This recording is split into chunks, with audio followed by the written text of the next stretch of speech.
British മാതൃകയിലുള്ള ഭരണ സംവിധാനം തിരുവിതാംകൂറിൽ നടപ്പിലാക്കിയ ദിവാൻ. Colonel Munro. ബ്രിട്ടീഷ് മാതൃകയിലുള്ള ഭരണ സംവിധാനം തിരുവിതാംകൂറിൽ നടപ്പിലാക്കിയ ദിവാൻ കേണൽ മൺറോ. രാജ്യത്തിൻ്റെ ഐശ്വര്യത്തിനായി 6 വർഷത്തിലൊരിക്കൽ ശ്രീ പത്മനാഭസ്വാമി ക്ഷേത്രത്തിൽ നടത്തിവന്നിരുന്ന ഉത്സവം മുറജപം. രാജ്യത്തിൻ്റെ ഐശ്വര്യത്തിനായി 6 വർഷത്തിലൊരിക്കൽ ശ്രീ പത്മനാഭസ്വാമി ക്ഷേത്രത്തിൽ നടത്തിവന്നിരുന്ന ഉത്സവം മുറജപം. സർക്കാർ വക പാട്ടവസ്തുക്കളുടെ മേൽ കുടിയാനവകാശം സ്ഥിരപ്പെടുത്തിക്കൊടുത്ത വിളംബരം ഏത്? പണ്ടാരപ്പാട്ട വിളംബരം.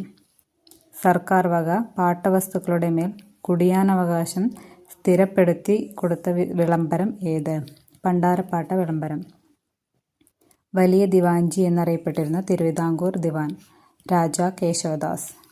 വലിയ ദിവാൻജി എന്നറിയപ്പെട്ടിരുന്ന തിരുവിതാംകൂർ ദിവാൻ രാജാ കേശവദാസ്. ധർമ്മരാജ, കിഴവൻ രാജ എന്നീ പേരുകളിൽ അറിയപ്പെട്ടിരുന്ന തിരുവിതാംകൂർ രാജാവ് കാർത്തിക തിരുനാൾ രാമവർമ്മ. ധർമ്മരാജ, കിഴവൻ രാജ എന്നീ പേരുകളിൽ അറിയപ്പെട്ടിരുന്ന തിരുവിതാംകൂർ രാജാവാണ് കാർത്തിക തിരുനാൾ രാമവർമ്മ.